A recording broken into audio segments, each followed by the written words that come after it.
Prison. On continue sur le kératocone. On peut avoir la communication d'Olivier Prison.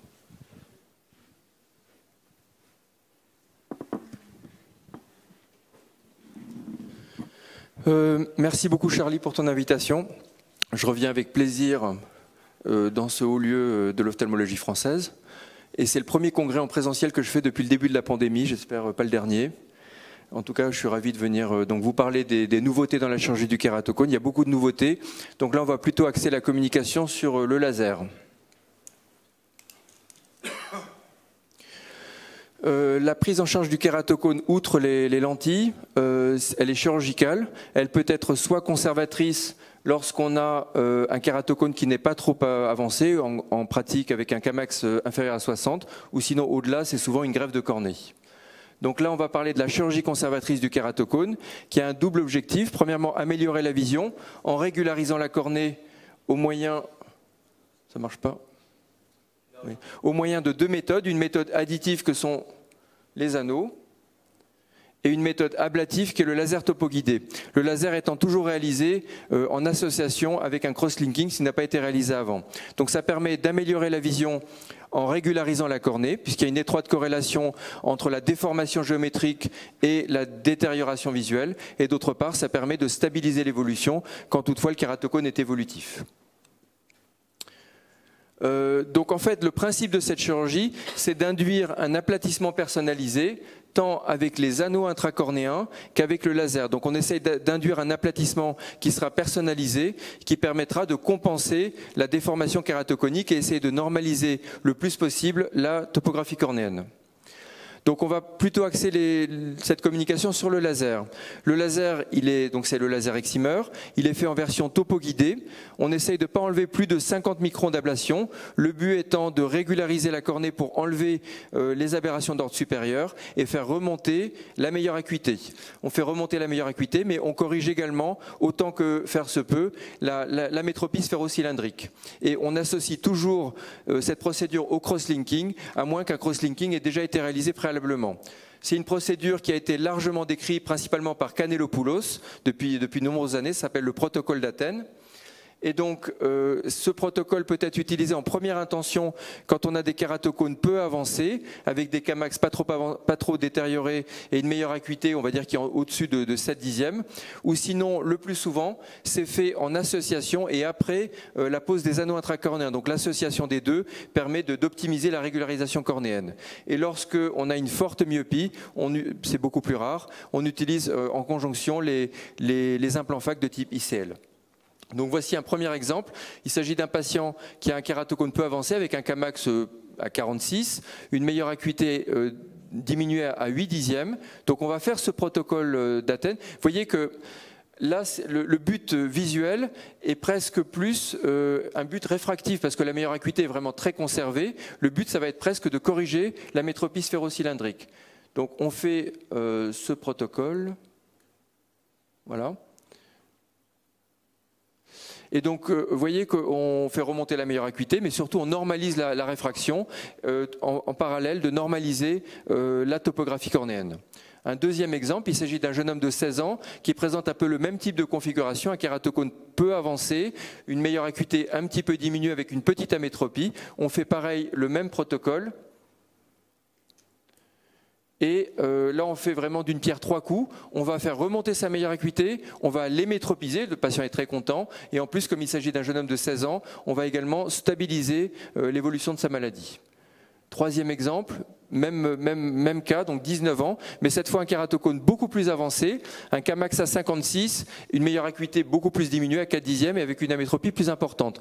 Donc là, on va faire le laser, mais préalablement, on posera un anneau intracornéen, ici de type asymétrique, Keraring AS 160 degrés asymétrique, qui permettra dans un premier temps d'améliorer la topographie et de faire remonter un peu la meilleure acuité. Vous voyez que ça passe de 4 à 7 dixièmes, on améliore la réfraction, et ensuite on va compléter l'effet de l'anneau 3 mois après par le laser topoguidé avec le cross-linking simultané. Et là, ça permet d'émétropiser le patient, de le faire remonter à 10 dixièmes, et vous voyez pratiquement qu'on normalise la topographie cornéenne.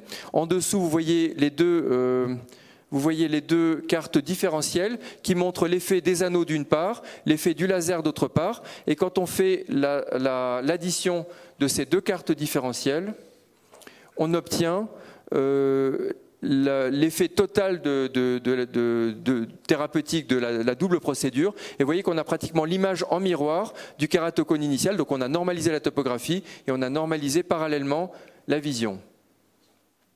Là, c'est une vidéo. Donc là, il faudrait cliquer sur, s'il vous plaît, voilà, ici. Donc là, la première étape a été faite avec les anneaux. Donc là, je vous montre en vidéo la deuxième étape avec le laser EX500 Wavelight.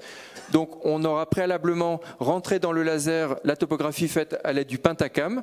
On va rentrer la réfraction. Ici, on va corriger la totalité de la métropie sphérocylindrique. Maintenant, je rentre même un tout petit peu plus pour tenir compte d'un effet régressif comme en chirurgie réfractive. On va rentrer les données pachymétriques en fonction de la carte pachymétrique du pentacam.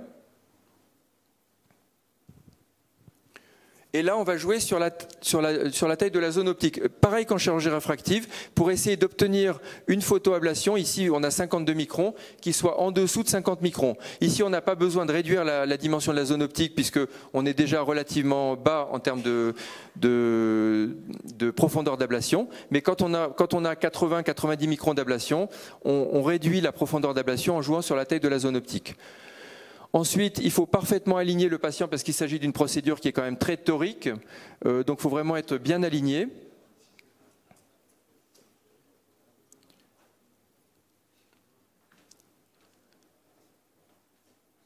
On va ensuite enlever l'épithélium comme pour une PKR.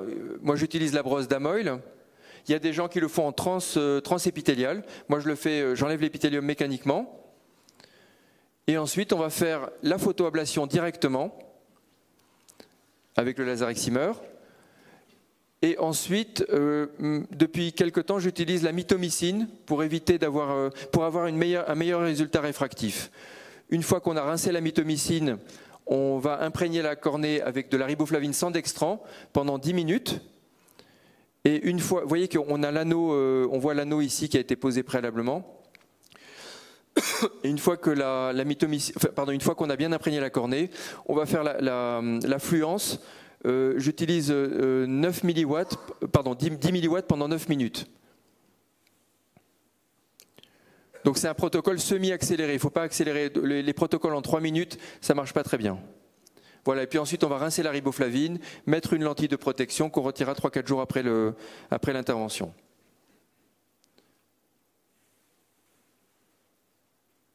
Donc la stratégie de commencer par les anneaux intracornéens puis faire le laser avec le cross-linking, elle obéit à une double logique. Premièrement, c'est une logique d'économie tissulaire, puisque tout ce qu'on aura fait, c'est quand même des cornées kératoconiques sur lesquelles on a intérêt à photoablater le moins possible. Donc tout ce qu'on aura régularisé avec les anneaux, on ne sera pas obligé de le faire avec le laser. Donc il y a une logique d'économie tissulaire.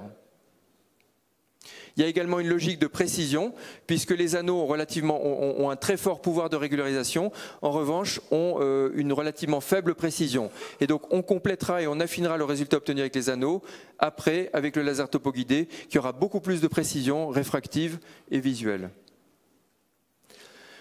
Alors maintenant, quelques cas particuliers. Kératocone et hypermétropie. Il arrive rarement. Le plus souvent, les kératocones, surtout quand ils sont avancés, ils sont souvent fortement myopes, ce qui nous arrange. Mais il arrive parfois, vous voyez ici on a un kératocone qui a un Kmax à 56, mais qui a une faible réserve myopique. Voire même, parfois ils sont hémétropes, et encore beaucoup plus rarement hypermétropes. Quand on a un cas de figure comme ça, on va chercher à améliorer la kératométrie, mais vous voyez qu'on va fortement aplatir la cornée. Donc au final, si on fait anneau et laser, on va atterrir avec une forte hypermétropie. Donc qu'est-ce qui se passe? On commence par mettre les anneaux, là on n'a pas trop le choix, on met les anneaux. Vous voyez qu'après la pose des anneaux, on est déjà hypermétrope. Et si on fait le laser en protocole standard, comme on fait d'habitude, on va finir à plus 3, plus 4 d'hypermétropie. Donc nous, à la clinique de la vision, on a mis un protocole en place, parce que si jamais on fait... Enfin, au départ, on a cherché à faire tout en un seul tir au laser excimer, à aplatir la cornée en régularisant la cornée et en même temps traiter l'hypermétropie. Mais on s'est rendu compte que on hypermétropisait pas beaucoup, par contre, on n'entraînait aucune amélioration de la meilleure acuité. Donc depuis quelque temps, on fait un protocole avec 2 phases, donc dans le même temps opératoire, mais 2 phases de tir séparées. On fait d'une part une première phase où on traite le cylindre en négatif et on corrige toutes les aberrations, et ensuite une deuxième phase séparée, uniquement hypermétropique, avec une très large zone optique, pour essayer de ne pas empiéter sur la zone centrale photoablatée avec la première phase de tir. Et ça, c'est ce qui nous donne le meilleur résultat. On ne l'a pas publié, mais c'est ce qui nous donne le meilleur résultat. Ça permet de ne pas trop hypermétropiser le patient et de faire remonter la meilleure acuité. Autre exemple, kératocone et forte myopie, on en a parlé tout à l'heure. On va commencer par régulariser avec les anneaux et le laser.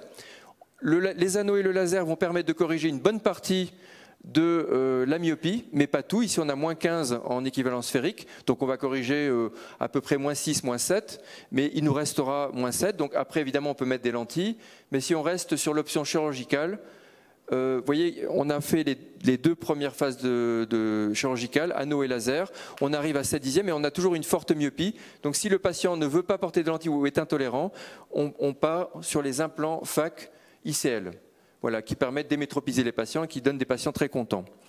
Donc la morale de ce cas clinique, c'est que quand on doit poser un implant pour un kératocone, que ce soit dans ce cas de figure pour corriger une forte myopie ou que ce soit chez des patients plus âgés qui ont une cataracte, parce que les kératocones peuvent aussi avoir des cataractes. Donc quand on doit poser un implant intraoculaire, FAC ou AFAC, l'idée c'est de préalablement régulariser la cornée et stabiliser. Si par exemple vous avez un patient qui a 60 ans et qui a une cataracte, qui a un kératocone, c'est mieux, avant de l'opérer de la cataracte, de chercher à régulariser. Vous optimiserez le résultat final. Si vous posez directement un implant monofocal, évidemment, torique ou non torique, sans avoir régularisé, bien sûr que vous allez améliorer la vision, parce qu'on enlève l'opacité cristallinienne, mais vous aurez une meilleure acuité, une amélioration qui sera limitée si le patient garde son kératocone. Donc l'idée, c'est de régulariser avant de poser l'implant, même si c'est plus de phases, plus d'argent, plus de temps, plus d'énergie, au final, le résultat visuel sera bien meilleur.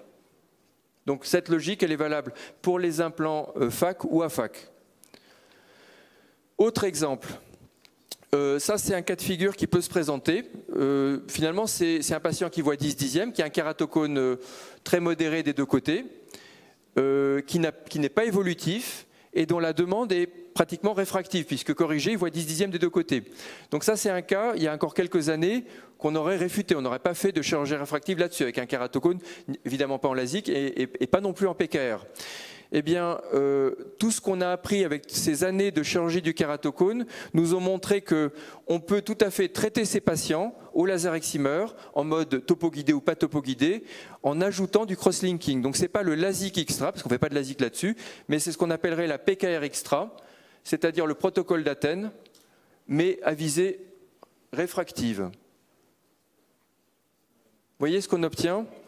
On traite ces patients, on les émétropise, et on obtient des patients qui ne sont pas évolutifs par la suite. Donc c'est quelque chose qui est tout à fait... C'est une des évolutions récentes de cette chirurgie, notamment avec un impact en chirurgie réfractive. Alors ensuite, je vais aller rapidement. L'utilisation du laser peut être également utilisée dans la réhabilitation post-greffe de cornée, puisqu'il y a quand même quelques patients qui se font greffer. Donc la réhabilitation chirurgicale, je ne parle pas des lentilles, chirurgicale post-greffe, c'est les incisions arciformes, le laser topo-guidé ou les implants FAC ICL. Donc en mode arciforme, on utilise le laser femtoseconde, on fait les arciformes sur le méridien le plus cambré, en se servant du nomogramme de Hanna qui est toujours d'actualité, et on obtient, c'est quelque chose qui n'est pas du tout reproductible, on n'a pas beaucoup de précision, mais souvent ça permet de réduire fortement les astigmatismes, de les rendre plus facilement adaptables dans la lentille, de faire remonter la meilleure acuité. Bon, là c'est une petite vidéo.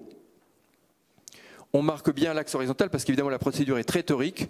On va également marquer l'axe horizontal plus proche de l'axe optique pour pouvoir voir les marques avec le cône d'aplanation au laser femto, parce que sinon on ne peut pas orienter le cône pour faire les incisions dans le bon axe. On fait les incisions et on vérifie la profondeur des incisions avec le crochet de Sinskey.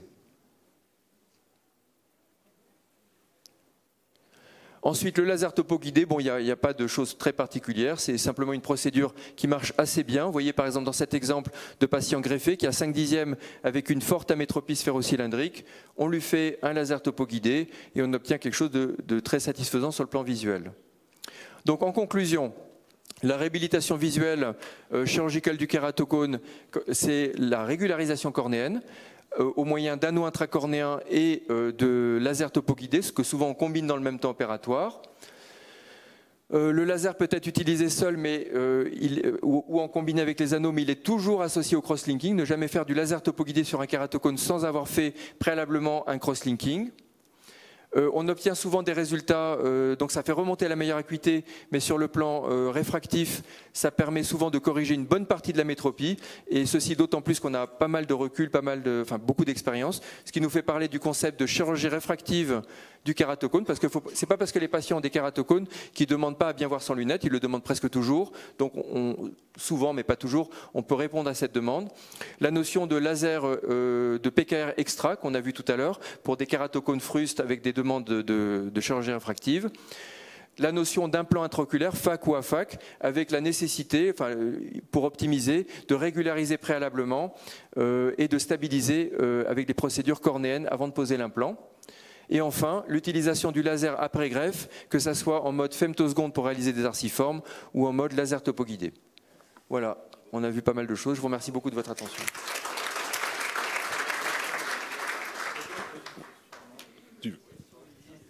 Le shift hypermétropique dans le traitement topoguidé, tu utilises le C4 égale C12 ou pas? Tu normalises C4, C12? Tu sais, un traitement topoguidé Allegretto, enfin EX500, on peut, quand on fait un traitement topographique, théoriquement, on doit équaliser le C4, C12 pour éviter le shift là. Tu le fais? Ah non, même en topographique aussi. D'accord. Et ça permettrait de limiter l'hypermétropie normalement. Ouais. Charles? D'ailleurs, le deuxième cas que tu montrais où tu avais commencé par mettre des anneaux qui hypermétropisaient, est-ce que n'aurait pas été plus simple au départ de faire une PKR topo-guidée simplement? Parce que, oui. En fait, la question de Charlie, c'est pour le cas où le patient était faiblement myope, où on a mis des anneaux, on a hypermétropisé, où on a parlé du protocole après. Donc la question de Charlie, c'était pourquoi avoir posé les anneaux et ne pas avoir fait directement le laser parce que tout simplement, il avait 4/10 de meilleure acuité, un Kmax à 56.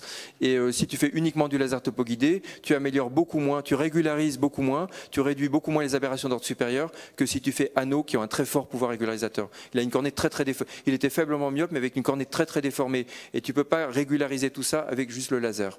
Donc tu n'aurais pas hypermétropisé, mais tu n'aurais pas non plus beaucoup remonté sa meilleure acuité.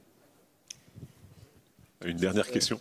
Je peux me permettre, sur les kératocones frustes, donc je vois qu'il n'y a plus de contre-indication sur la chirurgie réfractive, apparemment, d'après ce que tu as présenté, non? Alors ça, c'est vraiment à prendre avec des pincettes. Il ne s'agit pas de clamer haut et fort, maintenant c'est bon, on peut opérer les kératocones frustes en chirurgie réfractive, mais simplement c'est juste pour illustrer que des années de pratique de cette chirurgie nous ont montré qu'on devient beaucoup plus audacieux quand on traite des kératocones. Comme ils sont déjà kératoconiques, on a moins l'appréhension de l'ectasie, puis ils sont déjà ectasiques au départ.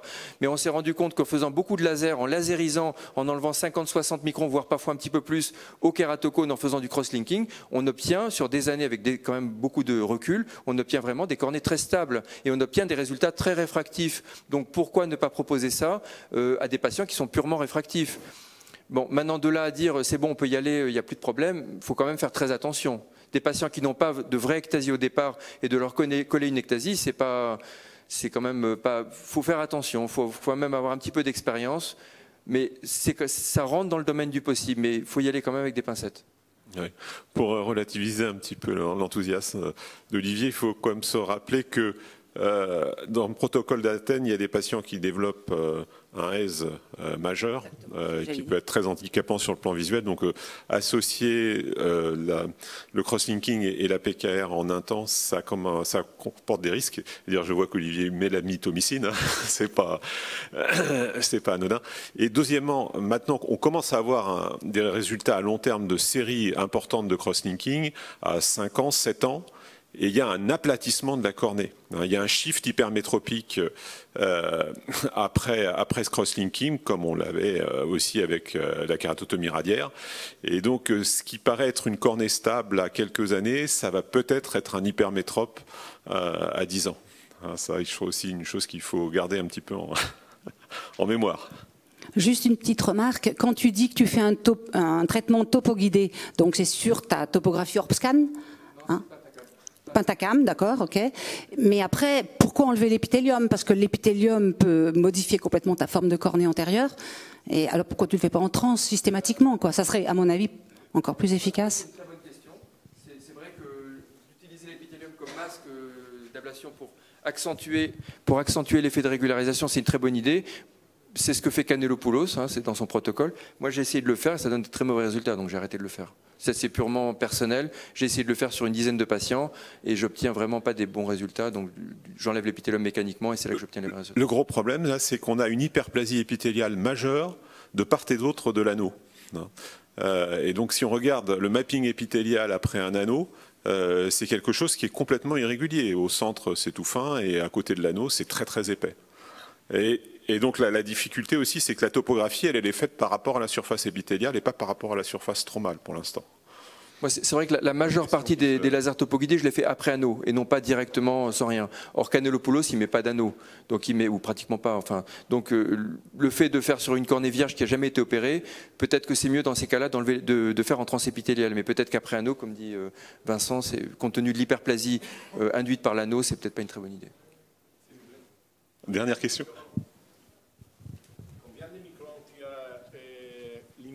Pour faire avec les lasers l'ablation guidée, topo-guidée?